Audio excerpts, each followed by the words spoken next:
The Lion King is an animated classic that is a visual representation of nostalgia for people who grew up in the late 90s and early 2000s. The heavy story, delivered in the way that it was in '94, resonated with a lot of children and adults, and it took its place as being one of Disney's greatest movies. However, the man himself, Jon Favreau, believed that he could create a CGI/live-action version that could live up to the original. Like The Jungle Book, there's only so much they can do with this movie, as it has to stick with the original. So, in this video, I thought it would be a good idea to put the two movies up against each other and see which one reigns supreme. So, which one's better? Well, let's find out. Before I go ahead, make sure you go over to my Twitter, @BrainPilot_, and tweet me what movie you prefer.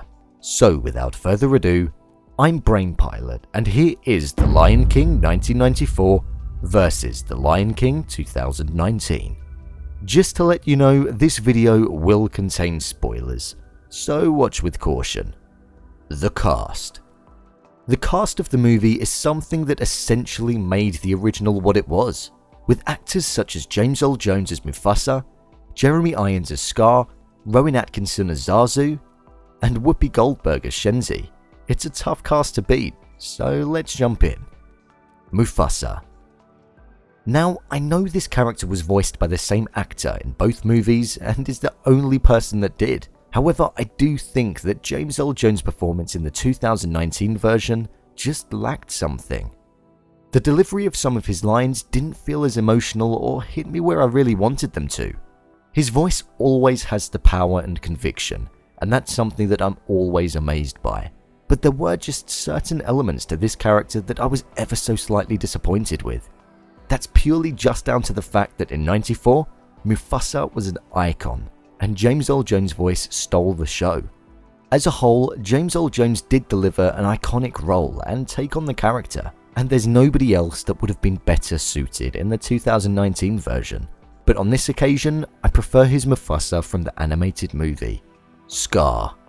One of the most iconic villains in cinema history, and with a voice like Jeremy Irons, he really did lay down the foundations for this character, and delivered a performance that is second to none.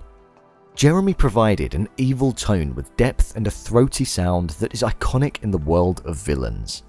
Chiwetel Ejiofor stated how he was going to do a different take on the character, seeing as though Jeremy Irons is so well thought of, and you know what? I was actually very impressed with his version of it. He delivered a tone that was harrowing to the ear, and delivered lines with complete conviction. I do wish the line, "Long live the King," had slightly better word placement, but I just think that's because the line is so iconic in its own right. The new version of Scar was very good, and we saw a different side to him with regards to authority and power, and that's something that I did quite like. But overall, I would have to say that Jeremy Irons' original Scar wins this round for me. Timon and Pumbaa. These two characters come as a pair, so it's only right I compare them as a pair. These are two characters that I was surprised that they changed the voices of when I heard the announcement of the cast.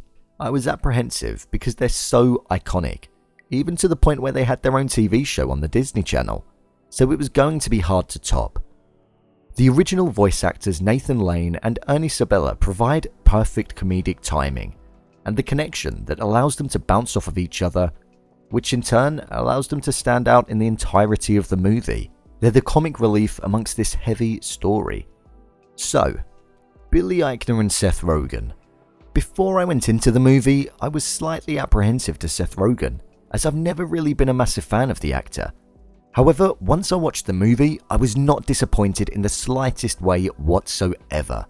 The ad-libbing that they did, and the connection that the pair had, proved to be just as valuable and strong as what the original did. They also provided moments that made me laugh out loud. And as well, they weren't half bad at singing, especially Billy Eichner. On this occasion, I'm going to put these characters on par and at a draw, something I've not done before, but they were both equally good in their own right. Zazu. Both Rowan Atkinson and John Oliver are perfect castings for this role. I can see why they casted John Oliver in the 2019 version. Although both deliver hilarious moments, there were aspects of John Oliver's character that I wasn't really a massive fan of. Like when he would be singing. That was something that didn't necessarily feel natural when hearing it. However, there were some great lines that he did deliver that made me chuckle, especially the recurring joke about the woodpecker. Rowan's character felt a lot more serious than Oliver's, but I feel as though I did slightly prefer Rowan Atkinson's take. I didn't listen to it and think, oh, that's Rowan Atkinson. Whereas with the 2019 version, I can't help but hear John Oliver. So I feel as though the better portrayal of this character was in the original animated movie. Simba. Matthew Broderick or Donald Glover. This is a close one. They both bring different styles to the character. You feel the coolness of Donald Glover when he's voicing this character, and I feel as though he did a very good job in portraying emotion, which Broderick also does well.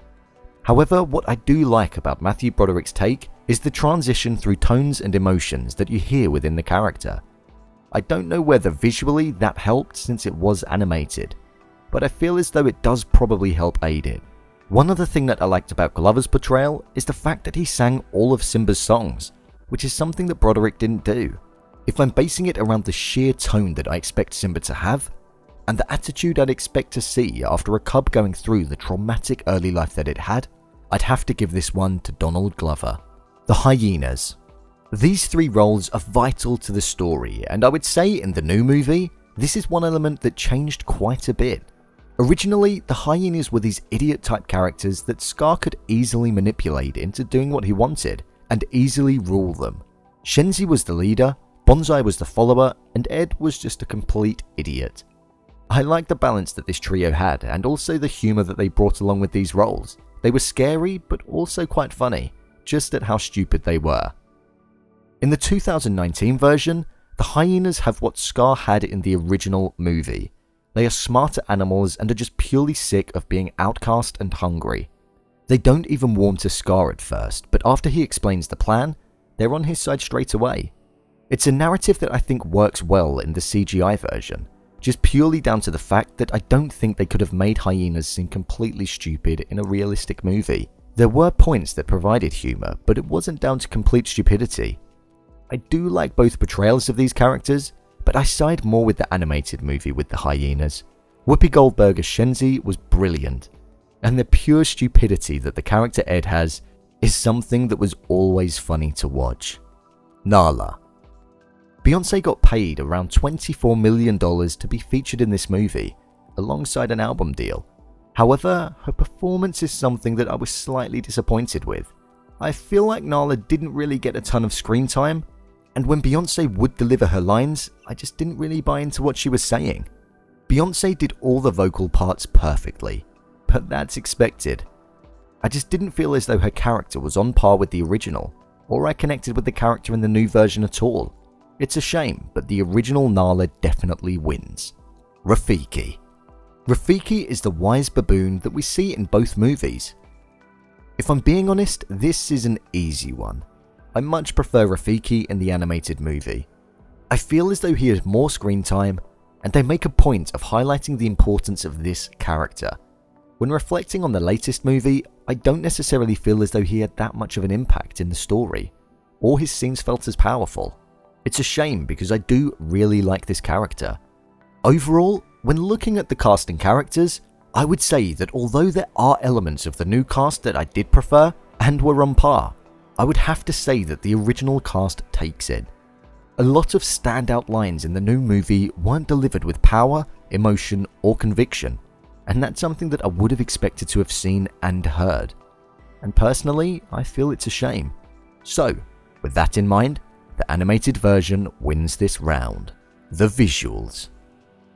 The two movies, despite having the same narrative, they both serve two completely different purposes, visually.